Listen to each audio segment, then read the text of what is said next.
Hey guys, कैसे हैं आप लोग? My name is Naren and welcome to the channel Ignite MBA. On this channel, I've been posting short videos so that कि आप short videos के through आप interesting grammar rules, interesting structures आप सीख जाएं. कोई ऐसा MBA का एग्जाम नहीं है जहाँ पे ये आते ना हो, except CAT exam.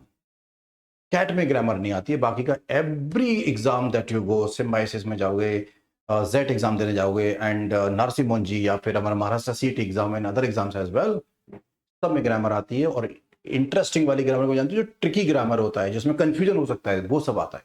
Let's go for it. Today I got a very interesting rule. Before I discuss, I have important information for you. हमने एक कोर्स लॉन्च किया है शिखर बैच नाम से. This is the pricing of it. Everything will be covered: logical reasoning, abstract reasoning, VARC, English part or quant. Everything will be there. All right. So ये है who versus whom, how to use them correctly. बहुत confusion होता है. Most of us, if I am not wrong, बताना comment में मेरे को. आप सब लोग इसको अपने वो होता है ना, कानों से सुन के ठीक करने वाले लोग हैं मोस्ट ऑफ अस. कि sir we read the sentence और रीडिंग स्किल हमारा अच्छा है, we are good and we can easily figure out कि हु और हुम आ रहा है. गलत भी हो जाता है, सही भी हो जाता है. We can't risk our career ना ऑन दिस.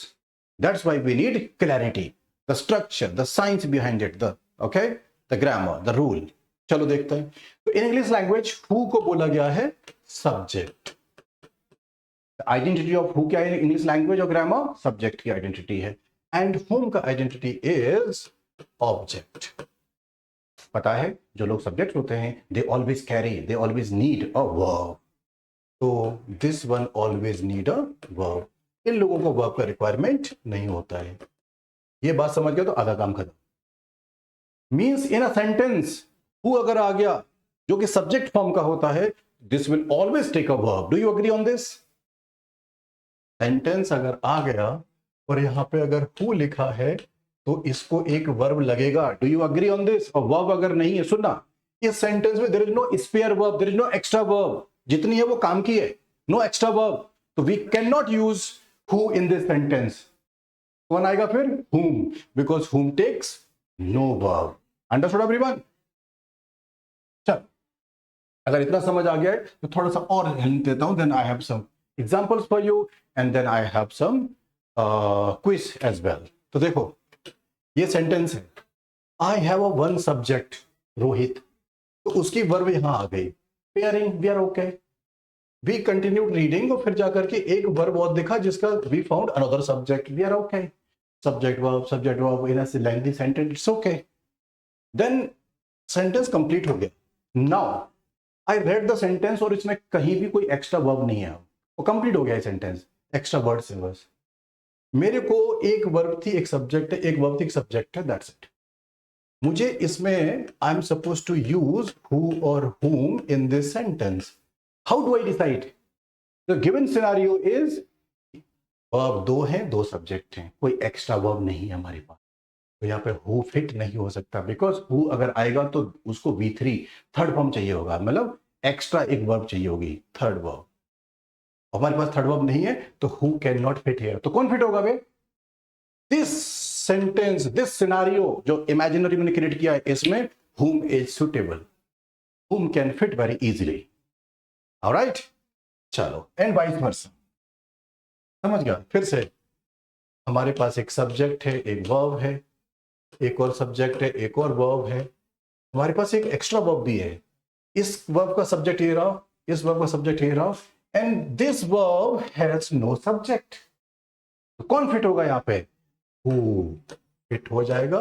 ये सब्जेक्ट का काम करेगा और ये तो वर्ब ऑलरेडी है. तो ये पेयरिंग हो गई, ये पेयरिंग हो गई, ये पेयरिंग हो गया. अंडरस्टूड? चलो, अब मैं आपको ये एग्जांपल बताता हूं, ध्यान से सुनना. इट्स ऑल सब्जेक्ट वर्ब का game, that's it, nothing else. Very easy. The journalist, which is a subject,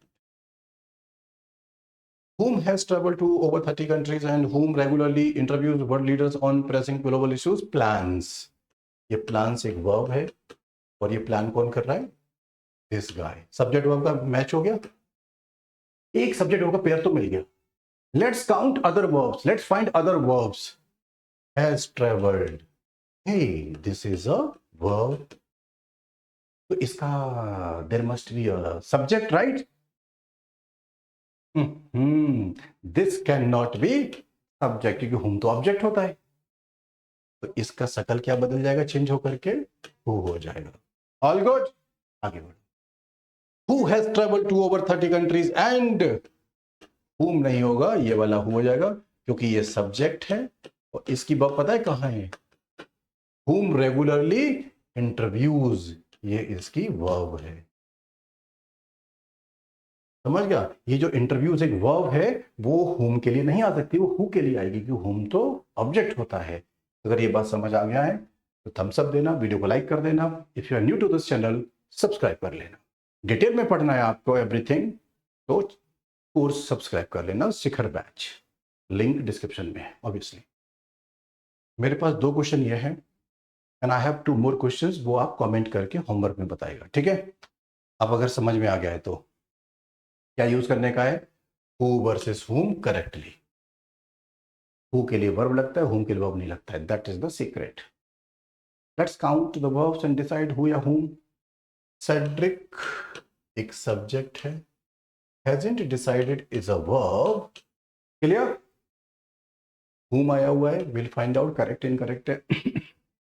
should be appointed, hey all of you know कि this group of words क्या है, verb है ये ना, ये verb है, ये verb है, इस verb का सब्जेक्ट तो बैठा है हमारे पास, we have it, बट यार इस वाले का सब्जेक्ट ये तो बंदा नहीं बन सकता, इसका सब्जेक्ट कौन बनेगा, हु बनेगा, क्योंकि हु सब्जेक्ट फॉर्म होता है और हुम इज ऑब्जेक्ट फॉर्म, तो इसका आंसर ये बनेगा। ऑल ओके, इधर आइए।